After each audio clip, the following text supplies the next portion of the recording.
Hello everyone, this is Crota giving you a shoutcast between Cloud and WhiteRa here on Xel'Naga Caverns, or in the Xel'Naga Caverns.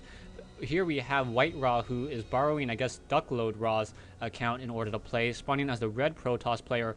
Meanwhile, we have Cloud spawning as the yellow Terran player over here on the Xel'Naga Caverns on the south side. Only two spawning locations in the Xel'Naga Caverns, and one of those maps that are just very, very interesting, I think. I really enjoy the Xel'Naga Caverns just because it opens up for a very interesting and off-the-wall gameplay. Now over here you already see a 10 supply depot will be coming out in just a moment. Most likely WhiteRa going to be throwing out a 9 pylon and now doing that early scouting as any good Protoss player should do.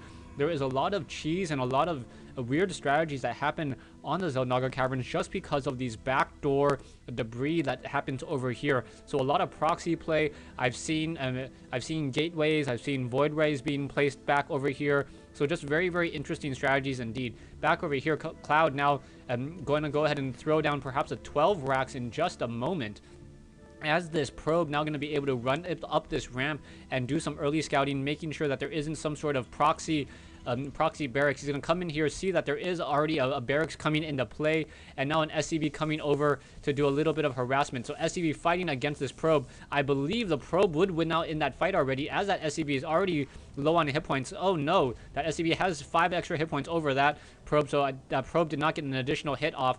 Now that SCV just dancing around that one barracks and now be able to start fighting in just a second, as that probe has fully recharged its shield. Now fighting against this SCV. SCV gonna go ahead and pull off as a new SCV, fresh SCV coming off the line.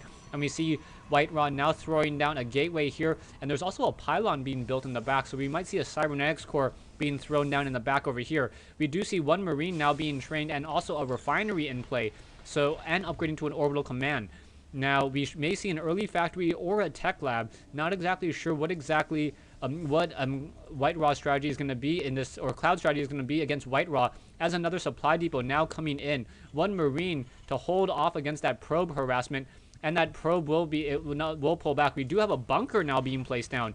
So an early bunker now being placed down. That is a curious play.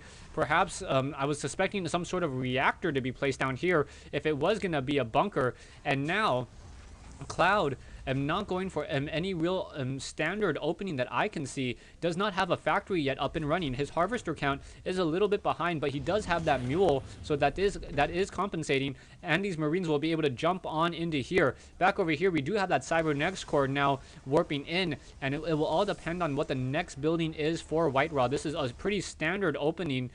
And now we also see a pylon being that's finished over here, so we may see some sort of tech being built back over here, perhaps void rays, a Stargate, something of that nature, as we have a second assimilator coming into play. Do we have an early stalker? Yes, we do have that early stalker just to handle any sort of Reaper harassment. And now that factory is finally coming in. That factory, not too delayed, only being built around the 3.5 minute mark, but it just seems a little bit out of timing. Perhaps that harassment got a little bit to him. Back over here, we do see a large amount of gas starting to accrue, so we may see some sort of Stargate now being thrown down right after. No, going after Hellions. So now going into Hellions, I am just completely confused as what exactly Cloud's strategy is. He does have 2 gas, but he's not building any real gas units yet. Back over here, we do see one probe activating the Xel'Naga Watchtower, giving sight as we are into a 2-gate into a robotics facility build. So it's going to be a robo bay, and we finally have that starport coming in. Is Cloud going to be going for an early Raven or an early Banshee? That is the question. No research yet. Oh, now researching stim packs, so could have researched that a little bit earlier. And now a factory lifting off, perhaps going to lay itself down over here, throw down a tech lab, so that starport will be able to steal that tech lab as well. One Hellion will not be able to get too many kills off as a stalker. Oh, Hellion just driving around down to 18 hit points. Now may be able to get behind there and try to do some damage. Will it be able to? No. A probe. No, sorry, that stalker getting that kill over here, as one probe sitting over here as well. We do see a second barracks now being laid down, a starport over here, factory here, and now another barracks. So this may become just part of a medevac, or no, now throwing down a tech lab. So Cloud's build doesn't seem too tight to me in terms of the whole overall strategy, as he's now throwing down a reactor. He could have gotten this reactor a little bit earlier, tried to do try to make this opening a little bit more tight, as now WhiteRa throwing down a Nexus over here. Really curious to see what exactly Cloud's build is. It is either very slow or absolutely ingenious, as I can't quite figure it out right now. Barracks now continuing to train up more Marauders, and now that starport was just created in order to get a tech lab. You should see a swap now from this factory for that reactor, as this starport's going to train up one Marauder, or no, sorry, one medevac. No, the barracks is going to take the reactor. So the barracks is going to take the reactor, start double training up Marines, as we should be getting the combat shield research then. And then this factory now moving over here, perhaps we're going to get another type of building that was a very, very early starport, just for a very late medevac. Back over here, this observer now running around the inside. That early Raven would have been a very, very useful thing to be able to shoot down the observer that is currently sitting there, not saving up enough energy. No tech lab, or sorry, no engineering bay, but we do have a Ghost Academy. So the Ghost Academy currently looking at Ghost Academy with no ghost production just quite yet. So not quite exactly sure what's happening. Harvester wise, you do see that Cloud is mining a little bit more, but this could also be because we see WhiteRa now transferring some probes over from his main to his natural expansion. And now with WhiteRa being able to mine off of 8 additional mineral patches, we'll be able to mine much more quickly. We do have one ghost here, one medevac. We do have a factory and a starport. And now more Marines and more Marauders being trained up. No combat shield just quite yet, as this SCV moving over to throw down a command center at the natural expansion. And will these Marauders and Marines be able to deal enough damage? These units need to move out together and try to do some sort of damage. We do see some Immortals here. A quick scanner sweep revealing this expansion over here, and it is quite exposed.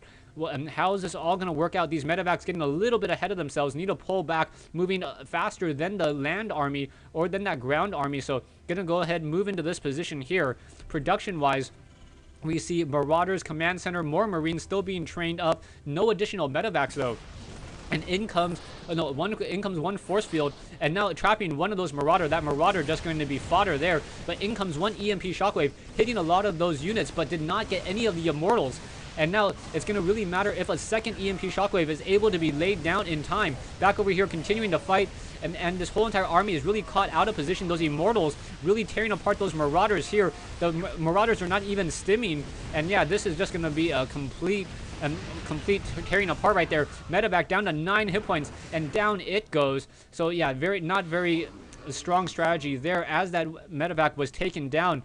And now you can see the discrepancy. Cloud now trying to train up a larger army, but really his delay was really what cost him that whole entire engagement. Could have gotten an early Raven, could have gotten an earlier medevacs, could have gotten that Ghost a little bit earlier if he really wanted to try to get that EMP Shockwave and try to get perhaps two EMP Shockwaves to actually hit those Immortals. The EMP Shockwave did hit, but all it hit was Stalkers and those Zealots, and those Immortals were taking those Marauder Punisher grenades like it was nothing. Now in comes another fight over here. These Marauders are not even stimming and not fighting, and down goes this bunker over here. Those Immortals able to destroy that bunker so easily. SCVs coming off the mineral line, and Cloud just sacrificing these SCVs. WhiteRa is going to be easily going to be able to take this game here. Out comes a Ghost, with that rally position, and now just going to get torn apart there, and Cloud says GG. Thanks for watching, thanks for listening. I hope you guys enjoyed this rather one-sided play between WhiteRa and Cloud here on the Xel'Naga Caverns. WhiteRa really just letting Cloud's mistakes start catching up to him. WhiteRa's build was absolutely tight, constantly spending his minerals in the early portion of the game, so he was able to macro up a decent army, also getting those early sentries for those force fields. So those early sentries with those force fields were able to catch a lot of those units off guard, make a very, very tight choke point in this position here. And once you have a tight choke point, those units just didn't stand a chance. Also, I didn't even see those Marauders really using stim pack all that much. They did have those Punisher grenades, but the unit combinations just weren't right. Those 2-3 Immortals able to deal so much damage towards those Marauders. Immortals dealing 50 damage per shot against a Marauder, and also fires more quickly than a Marauder when it is not stimmed. Thanks for watching. Thanks for listening. I hope you guys enjoyed this 1v1 replay. And remember to subscribe to SC Legacy's new YouTube channel if you haven't already.